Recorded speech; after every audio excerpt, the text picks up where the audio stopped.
कमियां हम सब में हैं, लेकिन ज़्यादातर लोग इसे मानने को तैयार ही नहीं होते। जब हमारी लाइफ में कोई अच्छा मोमेंट आता है तो हम कहते हैं कि हे प्रभु, तेरा लाख लाख धन्यवाद कि तूने मुझे जीवन में ऐसा सुख दिया। और जब हमारे जीवन में दुख आता है तो हम उसी भगवान से कहते हैं कि हे भगवान, ये तूने क्या किया। तो आज का समय तो ऐसा हो गया है कि लोग भगवान में भी कमियां निकालने लगे हैं। आइए एक छोटी सी कहानी मैं आपको सुनाती हूँ। कुछ समय पहले अपने आप को बहुत ज्ञानी मानने वाले एक पंडित थे। वो अपने आप को सर्वज्ञानी मानते थे। एक बार उन्होंने अपने शिष्य से कहा कि चलो आज मैं तुम्हें भगवान की गलतियाँ दिखाता हूँ। सुबह हुई, गुरुजी अपने शिष्य के साथ निकल पड़े। जैसे ही वो कुछ दूर गए, वहाँ पे उन्होंने शिष्य को तरबूज का बेल दिखाया, तरबूज का पेड़। उन्होंने कहा कि देखो इसको ध्यान से, ये फल कितना बड़ा है और इसकी बेलियाँ देखो कितनी छोटी हैं।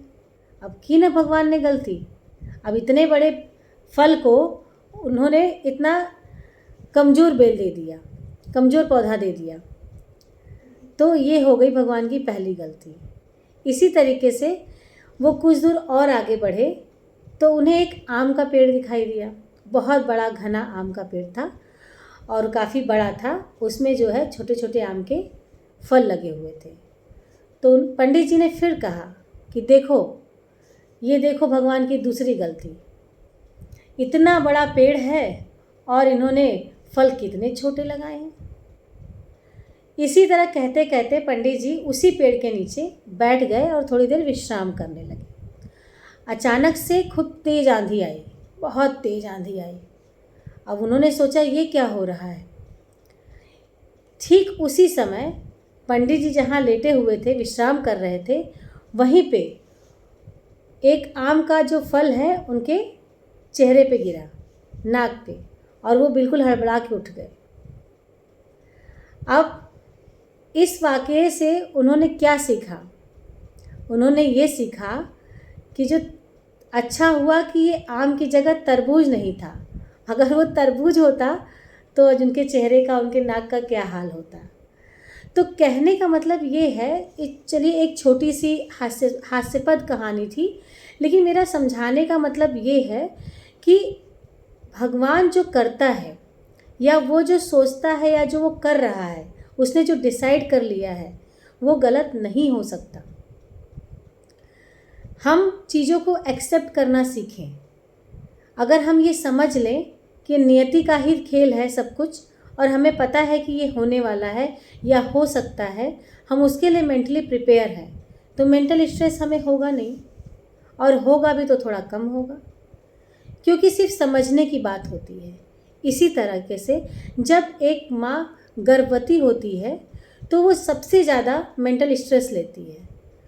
तो इस मेंटल स्ट्रेस से रिलीफ के लिए, जैसा कि मैंने अपने पिछले वीडियो में भी, कई वीडियो में मैं आपको बता चुकी हूँ कि आप योगा करिए, प्राणायाम करिए, आप एक्सरसाइज करिए, आप खुश रहिए, लेकिन खुश रहने के लिए आपको चीज़ों को समझना पड़ेगा। अभी कुछ दिन पहले ही मैंने एक छोटा सा वीडियो देखा था जिसमें माँ के गर्भ में बच्चा रो रहा था और ऊपर एक लाइन लिखी हुई थी कि माँ तुम दुखी मत हो, क्योंकि जब तुम दुखी होती हो तो दुखी मैं भी होता हूँ।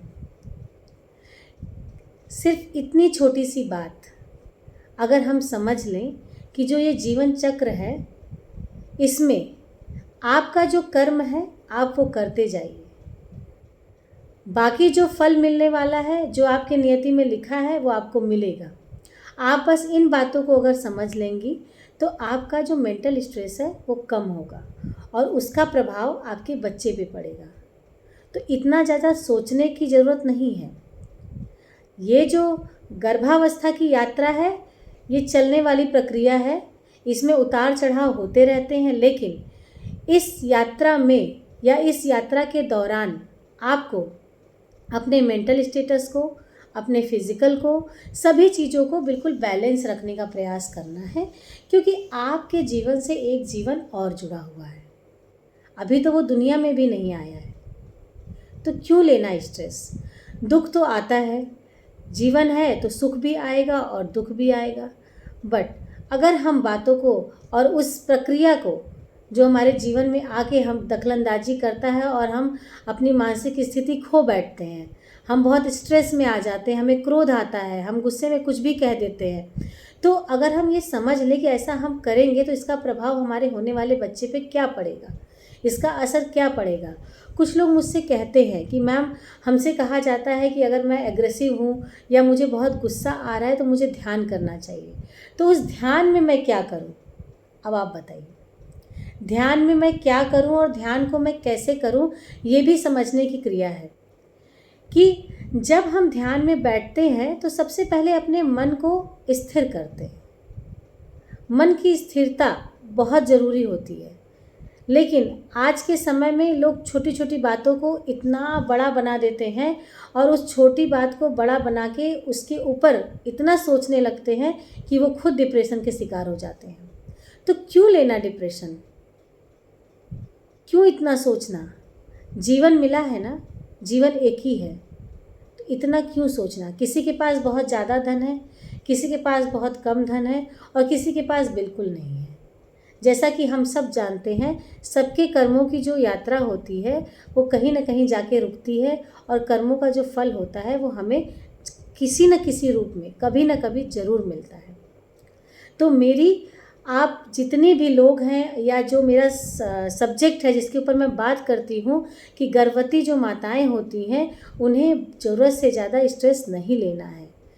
अगर स्ट्रेस होता भी है तो उसको जल्दी रिलीफ करने का प्रयास करिए, अपने मन को कहीं और लगाइए ताकि आपका बच्चा स्वस्थ हो। इसी के साथ आज का जो ये मेरा समझाने का तरीका था, आपको कैसा लगा आप मुझे ज़रूर कमेंट्स में बताइए। मेरे चैनल को सब्सक्राइब कर दीजिए, शेयर कर दीजिए और लाइक कर दीजिए। Thank you.